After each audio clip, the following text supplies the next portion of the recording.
강원도의 감리교회는 우리 감리교 체제로는 동부연회인데요. 동부연회가 미국의 위스콘신 연회와 자매결연을 맺고 여러 해째 교류하고 있습니다. 10년이 넘었어요. 그리고 부족한 사람이 거기 교류위원장을 지금 맡고 있습니다. 그래서 위스콘신 좀 익숙한 곳인데, 그 위스콘신주 미로키시에서 50년 전에 일어난 이야기를 오늘 처음 좀 소개해 드리겠습니다. 아주 오래전 어느 추운 겨울날 미로키 시립병원 입구에 생후 6개월 정도로 보이는 아기가 버려져 있었습니다. 이 아기는 태어날 때부터 소경이었고 의사들이 살펴보니까 뇌성마비까지 겹친 생명이었습니다. 그래서 부모는 이 불행한 생명을 감당할 수 없어서 병원 앞에 몰래 두고 간 것이었습니다. 병원이라면 감당할 수 있겠지, 그런 생각이었던 것 같습니다. 몹시 당황한 병원 당국은 긴 의논 끝에 한 가지 방법을 생각해 내었습니다. 그것은 얼마 전에 은퇴한 메이 램키라는 간호사에게 이 아기를 맡겨보자는 결론이었습니다. 병원장은 즉시 메이 램키 부인에게 전화를 걸고 죽어가는 어린 생명에 대해서 이야기를 했습니다. 당시 52세의 은퇴 간호사로서 진실한 신앙인이었던 메이 부인은 아무런 조건도 없습니다. 내 생명 다할 때까지 그 아이를 돌보겠습니다 라는 말과 함께 죽어가는 어린 아기를 자기 집으로 데려왔습니다. 그러나 그 어린 생명을 보는 순간 그녀는 너무도 비참하여 말로 표현할 수 없는 이 어린 생명의 비극 앞에서 한없이 울어야만 했습니다. 우유를 주어도 빨아먹을 수 있는 반사 본능마저 없는 이 아기를 두고 메이 부인은 뺨에 얼굴을 비벼주고 다리, 팔, 손가락을 수없이 만져주는 마사지를 시작했습니다. 한 생명의 소생을 위한 메이 부인의 초인적인 노력과 헌신은 매일매일 계속되었습니다. 그렇게 몇 년이 흘렀습니다. 그러나 레슬리라는 이름을 붙인 이 어린 남자 아기는 몇 년 동안 단 한 번의 움직임도, 말 한마디도, 웃음이나 눈물조차 드러내지 않았습니다. 조금씩 지치기 시작한 메이 부인은 드디어 눈물의 기도를 드리기 시작했다고 합니다. 눈물이 쏟아져 흐르는 자신의 뺨에 레슬리의 손을 가져다 대고 기도했습니다. 주님, 내가 레슬리를 찾은 것도 선택한 것도 아니지 않습니까? 너무도 오랜 기간의 고통의 세월인지라 기도라기보다는 울부짖음에 가까웠습니다. 그러나 그녀는 계속 포기하지 않고 다시 한번 레슬리를 껴안고 걸음마 연습에 온갖 재활요법을 다했습니다. 그렇게 계속하기를 1년, 2년, 5년, 10년, 15년, 그리고 마침내 18년 동안이나, 그러니까 레슬리가 18살이 되던 해였습니다. 18년 동안이나 옆에서 거들고 돕던 남편과 주변의 친구와 친척들 모두가 일제히 이제 레슬리를 포기하라고 권유하기 시작했습니다. 메이 부인은 이미 나이가 70세가 되었습니다. 몸과 마음이 지칠 대로 지친 메이 부인이었지만 레슬리를 나는 포기할 수 없어, 그렇게 선언하고 절규하듯 하나님께 부르짖었습니다. 생명과 사랑의 하나님, 성경에 수많은 기적이 나오지 않습니까? 그런데 어찌하여 이 아이를 이토록 오랫동안 버리십니까? 기적을 주소서. 이 아이가 정신적인 감옥을 깨고 새로운 생명으로 태어나게 해주옵소서. 힘들고 지쳐서 그녀는 하나님 앞에서 마지막 통보를 보내듯이 그렇게 외쳤습니다. 그런데 이 일이 있은 후 어느 날 갑자기 레슬리의 엄지손가락이 소포의 끈을 푸는 것처럼 침대 옆에 있는 기타줄을 퉁겼어요. 둥 하고. 18년 만에 최초의 자기 움직임이었다고 합니다. 그 순간 메이 부인의 머리에는 이 아이가 처음 움직임을 기타를 친다, 그래서 음악이다, 음악이야 라고 외치는 소리가 스쳐 지나갔답니다. 남편과 메이 부인은 레슬리 방에 피아노를 들여놓고 전축과 라디오를 번갈아 큰 소리로 틀어서 온통 음악으로 가득 채웠습니다. 아마 음악이 이 아이를 깨워줄 거다 싶어서 말이죠. 그리고 레슬리의 손을 끌어당겨서 피아노 연습을 유도했지만 그것은 잠시일 뿐 또다시 레슬리는 응답 없는 식물인간으로 되돌아가고 있었습니다. 모든 것은 끝난 것 같았어요. 그런데 그 일이 있은 지 몇 달이 지났을 때, 정확하게 1971년 추운 겨울 어느 날 믿을 수도 없는 기적이 나타났어요. 새벽 3시에 갑자기 들려오는 큰 음악 소리에 메이 부인은 잠이 깨었습니다. 누군가가 그 새벽에 피아노를 치고 있는 거예요. 그리고 그 소리는 바로 레슬리의 방에서 흘러나왔습니다. 메이 부부는 떨리는 가슴으로 레슬리의 방을 열어보았습니다. 설마 했는데 이게 웬일입니까? 미소를 머금은 레슬리가 피아노 의자에 앉아서 피아노를 치고 있었습니다. 처음에는 뭔지 모르게 쳤겠지만 점점 음악이 되는 피아노를 쳤습니다. 18년의 식물인간이 일어나 피아노를 치고 있는 기적을 보는 순간 메이 부인은 감격한 나머지 자신도 모르게 큰 소리로 이렇게 외쳤습니다. 하나님 감사합니다. 주님만은 레슬리를 잊지 않으셨습니다. 하나님 감사합니다. 이 기적의 순간부터 레슬리는 눈물과 말로 생명의 표현을 시작했다고 합니다. 그리고 그는 금방 음악에는 친숙해져서 노래까지 부르기 시작했는데 목청이 얼마나 큰지 동네 멀리까지 울려 나갔어요. 그러니까 피아노 치고 노래하는 것은 음악이 아주 타고난 애였던 것입니다. 미국 전역에 이 일이 알려지면서 레슬리는 TV 방송에서 피아노 연주를 시작했습니다. 제가 인터넷을 찾아봤더니 실제로 메이 부인 혹은 레슬리라는 이름으로 피아노 연주하는 게 나오는데 차이코프스키의 곡을 연주하더라고요. 이 이야기는 연세대 신학과 교수였던 은중관 박사가 여러 곳에서 말해서 우리나라에도 널리 알려졌어요. 이번에 이 이야기를 읽고 찾아보니까 메이스 미러클, 메이 부인의 기적이라는 영상이 뜨는데 메이 부인이 직접 대담하는 내용에다가 또 영화와 소설로도 그런 내용이 많이 나와 있었습니다. 하나님은 놀랍게도 메이 부인의 20년 기도에 응답해 주셨습니다. 할렐루야. 정말 이것은 해피엔딩이죠. 우리는 삶에 어려운 문제가 있을 때 하나님께 나아가 간절히 기도합니다. 하나님의 도우심을 구하며 간절히 기도하는 것이죠. 기도하면서 하나님과 대화하고 하나님께서 내 마음의 소리로 들려주시는 음성도 느끼게 됩니다. 아, 이렇게 말씀하시는구나. 이것이 하나님 뜻이구나. 이렇게 해주시는구나 하는 걸 알게 하죠. 이런 응답은 우리를 위로하고 다시금 힘을 내어 일어설 수 있게 합니다. 우리 신앙이 살아있는 것은 이런 기도를 통해서 이루어지는 겁니다. 기도는 살아계신 하나님과의 대화이며 호흡입니다. 할렐루야. 그런데 오늘날 많은 그리스도인들의 실제 상황을 돌아보면 하나님과의 소통이며 대화인 이 중요한 기도를 소홀히 하거나 아예 하지 않고 지내는 경우가 많이 있어요. 교회에서 너무나도 마땅한 이 기도를 그래도 하면 상 주겠다고 속회별로 권면하고 지도하여서 기도 일지를 쓰게 했는데도 사실은요, 참여한 분보다 참여하지 않은 분들이 훨씬 많은 것은 우리가 얼마나 기도하기를 소홀히 하고 있는가를 보여주는 단적인 예입니다.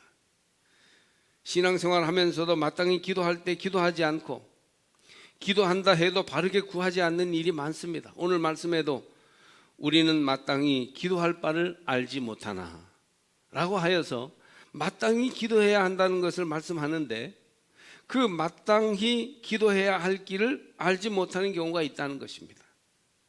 모든 큰 병이 감기 같은 사소한 질병에서 시작되는 것처럼 모든 신앙의 문제는 기도하지 않는 데에서 시작됩니다. 기도하지 않는 데서 영적인 침체가 오고 우리 인생 앞에 놓여 있는 영적 전쟁에서 패배하는 것은 결국 기도하지 않기 때문입니다. 육신의 연약함으로 기도하지 못해요. 자꾸 핑계 대는 겁니다.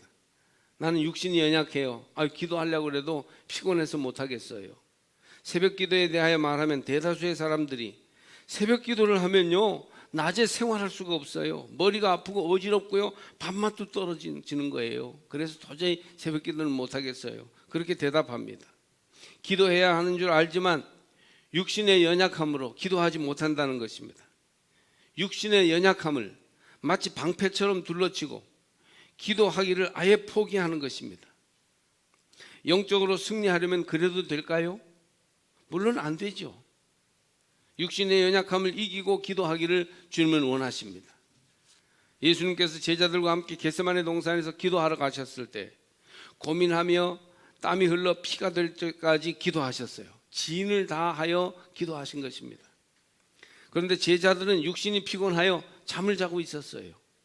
심각한 이 상황을 볼 때면 어떤 때는 웃음이 납니다. 우리와 너무 비슷하기 때문이에요. 기도의 자리까지 애써 나와서 새벽기도 하라니까, 전교인 기도 안 되니까, 특별 새벽기도 한다니까 억지로 나와서 졸고 있어요. 기도하러 나왔으면 기도해야죠. 차라리 집에서 쉬고 말 일이지. 그때 예수님은 잠자고 있는 제자들을 향해서 이렇게 말씀하십니다. 너희가 나와 함께 1시간도 이렇게 깨어 있을 수 없더냐? 시험에 들지 않게 깨어 기도하라. 마음에는 원이로되 육신이 약하도다. 어떤 사람은 기도하기를 권유하면 스스로 육신이 약해서라고 변명하는데, 사실 이것은요, 예수님이 우리를 이해해 주시는 표현이지 우리가 먼저 내세울 변명이 될 수 없습니다. 우리의 육신이 기도할 수 있을 만큼 주님이 도와주실 거예요. 우리 연약함을 핑계하지 말고 기도의 자리로 나오시기 바랍니다. 주님이 도와주시고 기도하게 하십니다.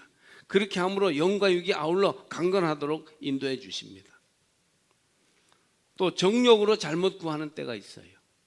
기도해야 할 때 무엇을 구해야 할지 모르는 경우이죠. 마땅히 기도할 바를 알지 못하고 정욕으로 구할 때가, 잘못 구할 때가 참으로 많습니다. 하나님 뜻을 따라 기도하기보다는 욕심을 따라 기도하는 거예요. 마태복음 20장에 예수님께서 예루살렘으로 올라가실 때 야고보와 요한의 어머니가 예수님을 찾아와서 부탁을 합니다. 부탁이라는 말은 말하자면 간구의 기도죠. 예수님께 기도하기를, 예수님이 이스라엘 왕국을 접수하실 때 자기 자식 야고보와 요한을 좌우에 앉혀달라고 요구합니다. 영의정, 좌의정으로 좀 시켜주십시오. 그런 청탁입니다. 그때 예수님이 너희의 구하는 것을 너희가 알지 못하는도다 하셨어요. 마땅히 기도해야 할 바를 알지 못하고 자기들의 욕심에 따라서 구하고 있습니다. 육신의 정욕과 안목의 정욕과 이생의 자랑만을 구하는 거예요. 말하자면 기도를 하긴 하는데 초보적 기도에 머물러 있어서 영적인 능력을 얻지 못하는 거예요. 하나님과 초점을 맞추는 기도를 하지 못하고 있는 것입니다. 우린 연약하여 야고보 요한의 어머니처럼 주의 뜻을 잘 모르고 내 욕심과 바램대로만 구합니다. 마땅히 빌 바, 기도의 바른 방법과 내용을 알지 못하는 거예요. 그러니까 기도 아주 안 하는 것도 문제지만 기도할 때도 문제가 될 수 있어요. 왜 이렇게 기도하는데 무기력하고 의미가 없고 영적으로 발전되지 않는가? 그것은 잘못 구하기 때문이에요. 너희는 먼저 그의 나라와 그의 의를 구하라. 그리하면 이 모든 것을 너희에게 더하시리라. 마태복음 6장 33절의 말씀이죠. 먼저 구할 것을 구할 때 이 모든 것을 하나님이 채우실 텐데 우리는 정작 구할 것은 구하지 못하고 구하지 않아도 채워주시는 것만 구함으로써 하나님과 사이클을 맞추지 못하는 기도의 실패자가 되고 맙니다. 자녀들이 자기의 본분을 잘하고 부모님과 소통하면서 자기의 일을 잘하면 저절로 부모님이 가장 훌륭한 것들로 채워주실 텐데 그건 생각하지 않고 자꾸 달라고만 하니까 자기 일은 안 하고, 이게 문제인 것이죠. 그러므로 우리가 무엇을 구해야 할지를 바로 알고 하나님의 뜻을 먼저 구해야 합니다. 또 기도 응답이 지연되면 우리가 무기력에 빠지고 굉장히 괴로워할 때가 있죠. 기도하지 못하는 이유가 아예 육신의 연약함을 핑계하고 기도 안 하는 경우, 잘못 기도하는 경우, 응답이 지연될 때 낙심하고 침체되는 경우, 이런 경우가 있습니다. 하나님 언제까지입니까? 얼마나 더 기다려야 합니까? 탄식하다가 포기하는 경우도 많습니다. 우리 가운데 어떤 이들은 남편이나 아내를 위하여, 자녀를 위하여 오래 기도하는데도 응답이 안 되니까 지쳐서 거반 포기한 이들도 있습니다. 눈물도 메말라 버렸습니다. 오랜 세월 동안 눈물로 호소하고 기도해도 하나님의 응답은 나타나지 않고 오히려 하나님이 더 멀리 계시는 것처럼 느껴질 때가 있습니다. 어떻게 해야 할지 알지 못한 채 속으로 탄식하며 지냅니다. 영적인 무기력에 빠져버려요. 기도해도 안 되는 걸 이런 자포자기 심정이 됩니다. 여기 메이 부인이 18년 기도해도 아이가 꿈쩍도 안 하는 때의 상황과 비슷한 것이죠. 소리 높여 기도할수록 더 깊은 공허감이 우리를 사로잡을 때 우리는 정말 어찌할 바를 모르게 됩니다. 바로 이럴 때가 바울이 말하는 어떻게 기도할지 알지 못할 때입니다. 이와 같이 우리는 마땅히 빌 바를 알지 못하여 기도의 한계를 느끼고 믿음의 한계를 느낄 때 바로 그 자리에 참된 기도의 가능성이 있다고 말씀은 우리에게 가르쳐 줍니다. 우리는 마땅히 기도할 바를 알지 못하나 오직 성령이 말할 수 없는 탄식으로 우리를 위하여 간구하시느니라. 이 말씀이 그것이에요. 우리가 연약해서 마땅히 기도할 바를 잃어버렸는데 다시 기도할 수 있는 길을 가르쳐 주시는데 그것은 우리의 유창한 언어나 간절한 그런 바람이나 우리의 간절한 마음이 아니고 바로 우리보다 앞서서 우리를 위하여 말할 수 없는 탄식으로 친히 간구하시는 성령님의 도우심이 있다는 겁니다. 성령이 우리 기도를 도우십니다. 우리의 한계 상황을 성령께서 넘어갈 수 있도록 힘을 주십니다. 이게 기도의 비결이에요. 성령의 도우심을 의지하지 않고는 우린 기도의 온전한 자리에까지 들어갈 수 없습니다. 우리가 기도한다 해도 기도할 수 없는 육신의 연약함이 있고 정욕과 욕심을 따라 잘못 구하는 경우도 있으며 응답이 지연된다고 지치고 낙심되어 있는 우리들을 위해서 성령님께서 먼저 안타깝게 기도하고 계시기에 우리는 비로소 참되게 기도할 수 있다는 말씀입니다. 주님은 기도의 한계 상황에 도달하여 어떻게 기도할지 모르는 우리를 위해서 성령을 보내주셨습니다. 성령은 보혜사예요. 곁에서 말씀하시는 분, 곁에서 도와주시는 분입니다. 무엇보다 성령은 기도할 때 우리를 도와주십니다. 할렐루야.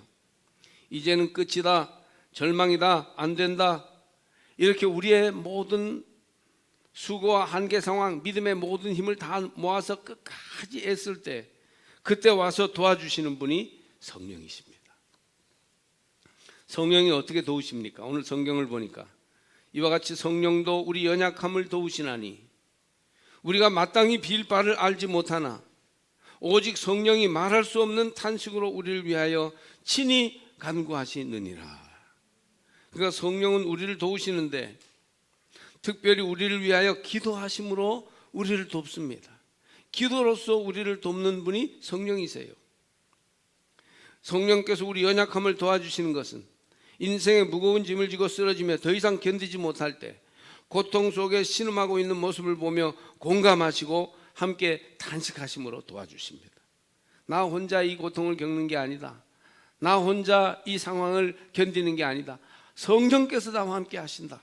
이걸 알게 하십니다. 하나님의 자녀들조차 죄 가운데 빠져 비틀거리고 방황하고 절망 탄식하는 모습을 바라보시면서 같이 탄식하며 그 아픔을 함께 겪으시며 우리를 위해 기도하시는 분이 있는데 바로 보혜사 성령님이십니다. 여러분 기도할 때 성령을 만나시길 바랍니다. 기도할 때 성령의 도우심을 힘입으시기를 바랍니다. 그러면 우리의 기도가 홀연 달라지게 되는 것이죠. 육신의 연약함을 핑계대고 아예 기도하지 않거나 마땅히 기도할 바를 모르고 정욕과 욕심을 위해서만 기도하거나 오래 기도하지만 응답받지 못해 낙심하고 침체되어 있거나 이렇게 된 우리들을 바라보시면서 성령께서 탄식하고 계십니다. 이 탄식은 잘못을 우리에게 돌리시고 비난하시는 탄식이 아니고 함께 아파하고 공감하면서 살려주시려는 탄식입니다. 우리가 그렇게 기도하지 않고 기도는 하지만 잘못 구하고 있어도 우리가 주님 은혜 가운데 있을 수 있는 이유가 뭐겠습니까? 성령이 말할 수 없는 탄식으로 우리를 위해 친히 간구하고 계시기 때문이 아니겠습니까? 성령께서는 우리 연약함을 함께 짊어지고 계시면서 우리를 위해 말할 수 없는 탄식으로 기도하고 계십니다. 성령님의 탄식이 없으면 우리는 지금 이 자리에 없을지도 모릅니다. 그렇게 우리가 기도하지 않고 순종하지 않아도 이 자리에 있어서 하나님을 예배할 수 있는 것은 성령의 간구 때문입니다. 마음을 살피시는 이가 성령의 생각을 아시나니 이는 성령이 하나님의 뜻대로 성도를 위하여 간구하심이니라.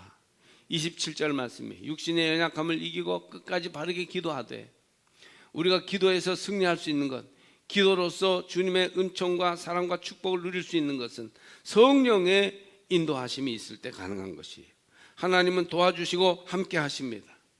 할렐루야. 성령을 통하여 우리를 위해 간구하심으로써 하나님이 우리를 도와주십니다. 우리가 어떻게 기도할지를 몰라 우왕좌왕할 때 육신의 연약함을 핑계하여 기도하지 않거나 욕심을 따라 구하느라 하나님께 초점을 맞추는 기도를 하지 못할 때, 응답이 늦어져서 낙심되고 침체되어 있을 때에도 성령님께서 우리를 대신하여 하나님의 뜻대로 기도하심으로써 우리를 도와주십니다. 성령의 도우심으로 우리는 기도할 수 있습니다. 성령님은 하나님과의 소통에 정확히 주파수를 맞추고 계셔요. 그러므로 우리가 성령의 인도하심에 마음을 드리고 성령의 인도하심을 순종하면 하나님의 풍성하신 은혜의 날개 아래로 들어가게 될 것입니다. 우리가 왜 이렇게 기도에 한계를 느끼고 무기력하고 기도하는 의미와 재미를 못 느끼는가? 그것은 성령의 인도를 받지 않기 때문이에요. 성령의 도우심이 없이 그냥 내 의지대로 기도하려고 하니까 의지와 바람은 한계가 있어요. 이럴 때 성령께서 우리 연약함을 도와주심을 깨달으십시오. 우리는 성령님을 의지해야 합니다. 특별히 기도할 때 성령님을 의지해야 합니다. 성령의 말할 수 없는 탄식과 우리를 위해 기도하심을 의지하고 기도하면 하나님의 나라의 은혜가 기도하는 이에게 임하게 됩니다. 우린 연약하기 때문에 죄를 완전히 이겨내지 못했기 때문에 어떻게 기도할지 모릅니다. 연약함 때문에 우리는 하나님의 한없는 은혜를 알지 못하고 누리지 못하는 데 머물러 있습니다. 그러나 성령은 마땅히 기도할 바를 알지 못하는 우리를 도와주십니다.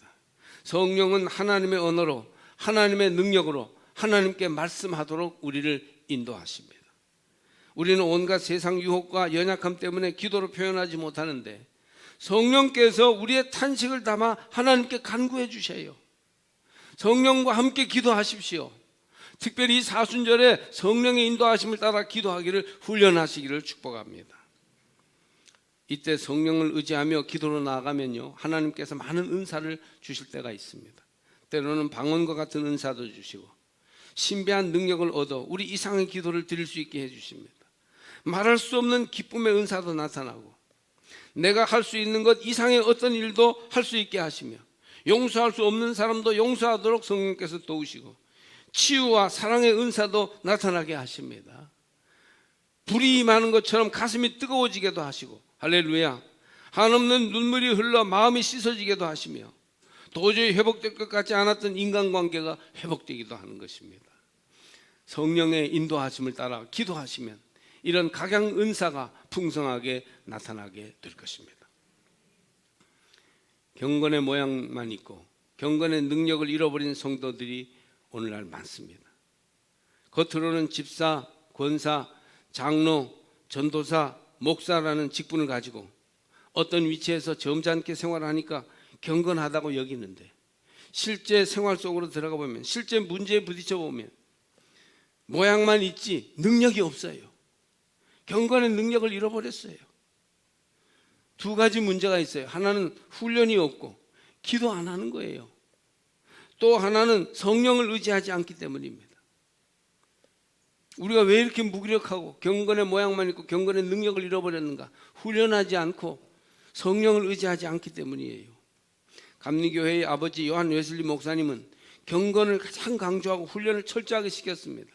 런던과 브리스톨 감리교도들이 많은 곳에서는요, 정말 속회로 모여서 철저히 훈련시켰어요. 그 훈련 받는 것을 속회마다 점검하였습니다. 스스로 7가지를 매일 점검하면서 살았고 속회에서도 성도들이 그렇게 하도록 시켰습니다. 첫째, 나는 항상 기도하는가? 둘째, 나는 매 순간마다 하나님 앞에서 즐겁게 사는가? 셋째, 나는 세상의 육적인 욕심을 버렸는가?